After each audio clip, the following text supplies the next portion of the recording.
From Wish TV and the All Indiana Podcast Network, this is the News 8 Daily 8 Podcast, a Wish TV News 8 update. Hi, this is Hannah Mordo, and this is your News 8 Daily for Monday, June 16th. Starting out feeling more like summer this morning. It's steamy, muggy, gonna be pretty hot, but there's gonna be those chances for spotty pop-up showers and storms possible throughout the day, especially this afternoon and evening.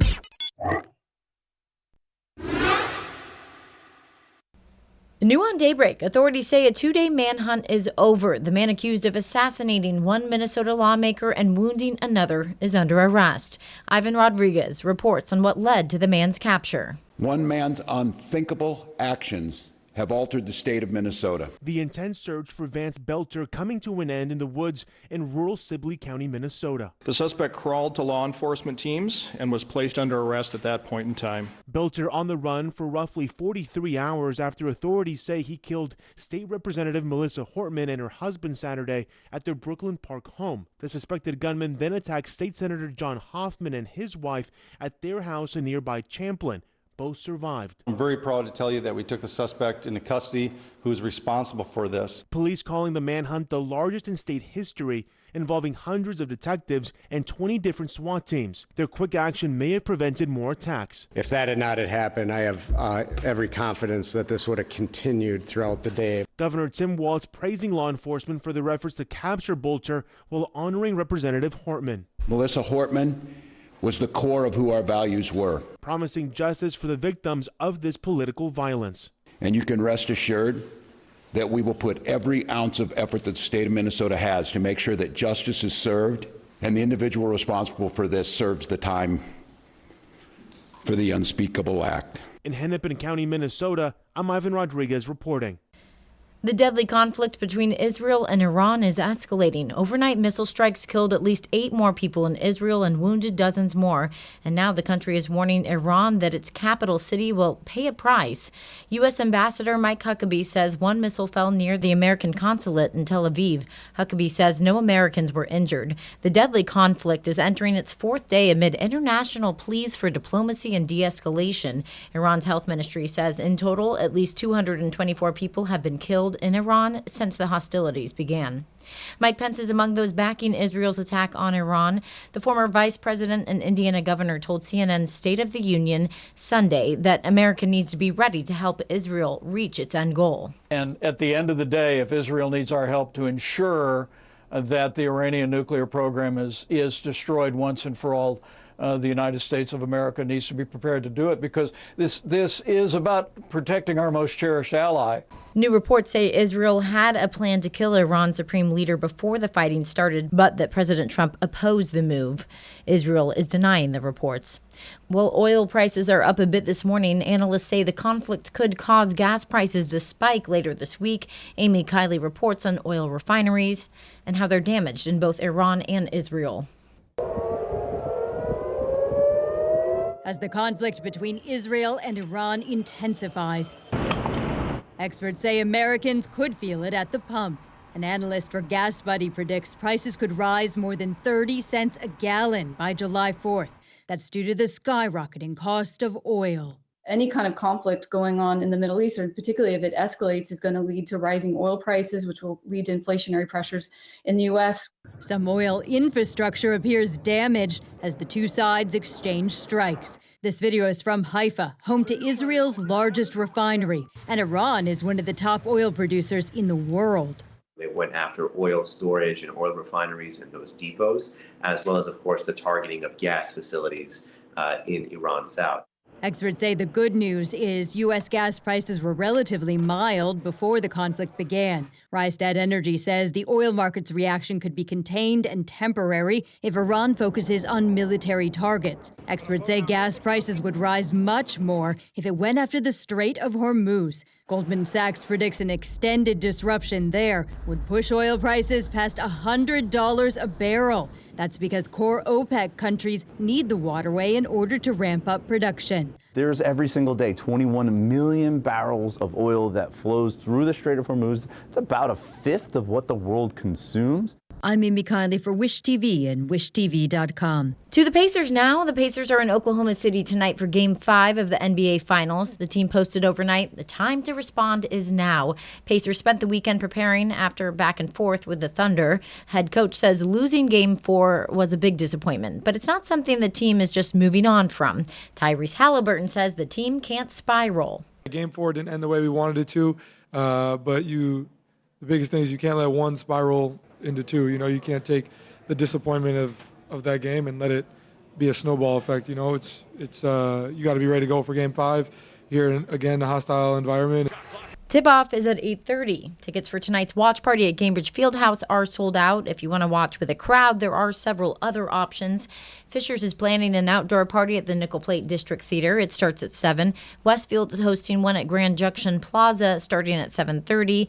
Noblesville is hosting a bash at Federal Hill Commons. Members of the Pacers G League team, the newly renamed Noblesville Boom, are slated to be there. Watch the Storm Track 8 forecast, though. As we said at the top of this, bad weather canceled some of the Friday watch parties, and we could have a chance for storms tonight.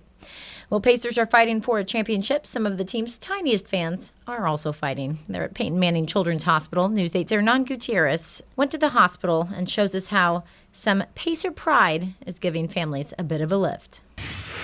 Yeah, the nurses and doctors there have been decking out the NICU with all kinds of Pacers decorations, and they've been dressing up the babies in Pacers gear, getting them in the team spirit. I spoke with one mom who tells me that she really feels that the city's energy around the Pacers has also been helping her son's recovery. Koa Sherry was born 5 weeks early with a perforated bowel. In his short 3 months of life, he's already undergone 3 surgeries. We didn't know where he was going or what was going to be the outcome of anything.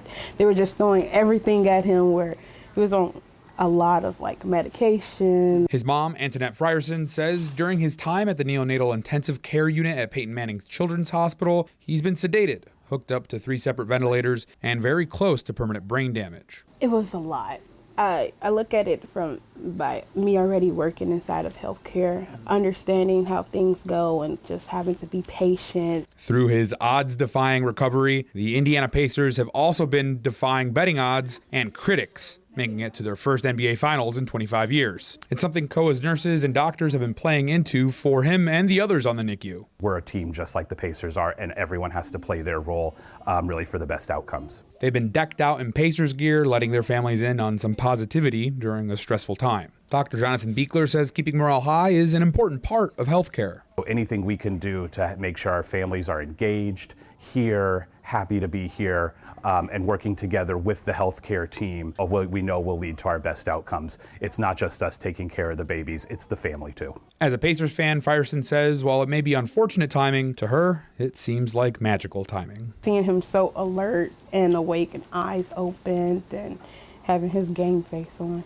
It's been peaceful, calming, and also like a gift that I think that he was supposed to participate in. The staff there held a photo shoot for the babies in their Pacers gear. To see baby Koa and all of his friends on the NICU, be sure to take out your phone to the As Seen On section of our website, Wish TV, and you'll be able to find all of those pictures from that photo shoot. Reporting downtown, I'm Hernan Gutierrez for Wish TV and WishTV.com. IT Mate is tracking the impact of major changes coming for families that rely on SNAP program food assistance. As we've reported, the program will no longer allow soda and candy purchases. IT Mate's Kyla Russell looks at some jarring examples of what that may mean and why retailers may rebel. The intent is to try to get rid of the food stamp cost. They're trying to cut budgets. That's Joe Lackey. He's the president of the Indiana Grocery and Convenience Store Association. This is not the way to do it, by piecemealing it and creating unfair competitive situations. Last month, the Department of Agriculture approved Governor Mike Braun's request to remove soda and candy from SNAP benefits. The goal is to stop the more than 600,000 low-income Hoosiers on SNAP from buying junk food. But Lackey says the move will only cause stress for SNAP retailers near the state's border. Benefits can be used across the country, so Indiana can't restrict what enrollees buy outside of the state. If you want to do this, the way to do it is to go do it nationally. It's a federal program. It's federal money. The feds are the ones paying for it. So go through USDA, and USDA just announced it nationwide. This is what we're going to do. Lackey says it was only after the administration made the announcement that they asked for input from industry leaders. Now, what are a few of the concerns that you would have shared with the governor? Unfortunately, most of the recipients are not going to know about this. We know this from past history. They're not going to know about this until they come in the store, and then our employees in our groceries and convenience stores are going to have to try to explain it to them, and they're not going to be happy about it. Another concern, how the government defines candy and soda. The current definition of candy says it doesn't include anything with flour. The definition of soda doesn't include drinks with over 50% veggie or fruit juice. Lackey says this means the move would ban bottled teas and granola bars, but not Kit Kats or Twix. And that would be on clerks to explain to buyers. We're going to have some situations where some of our associates in our stores are going to be abused. It's not fair to them. Now, is all of this leading to grocery store chains saying they won't build in Indiana? Yes, I'm hearing that. Now, Lackey says this could be just another roadblock for stores looking to do business here. I'm Kyla Russell for Wish TV and WishTV.com.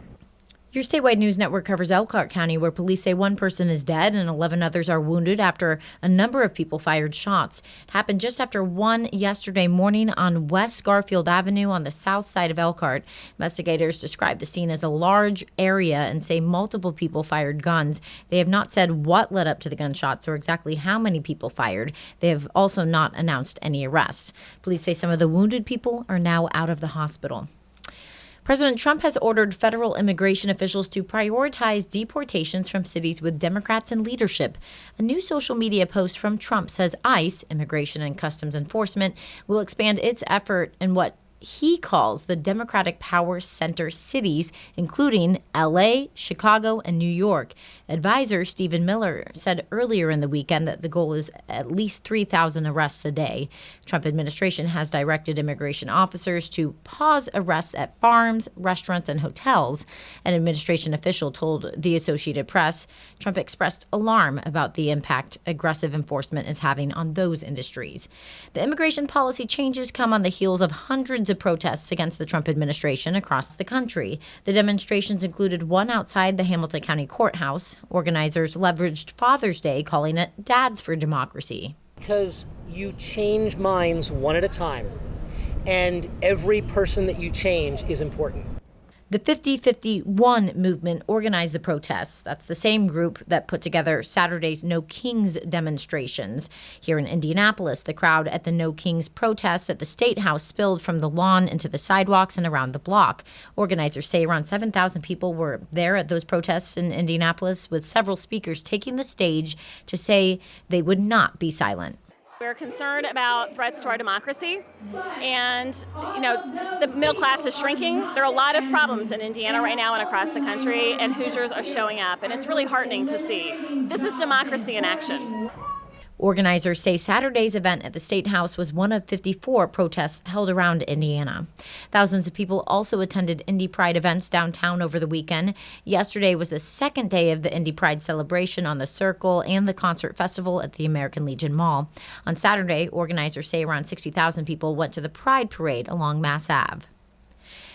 Now, in the golf world, there's a new first-time major winner this morning after a stunning Sunday comeback capped by a truly remarkable putt. J.J. Spaun appeared to shoot himself out of the U.S. Open early Sunday with 5 bogeys in his first 6 holes. Then he went on a heater with 4 birdies in the closing holes, capping it off on the final hole with the longest putt anyone made all week, 64 feet through the rain. Spaun nearly lost his tour card last year. Now he's a major champion. It's definitely like a storybook fairy tale ending. Kind of the underdog, fighting back, not giving up, never quitting. Spaun was the only golfer to finish under par for the week, just proving how hard the course was.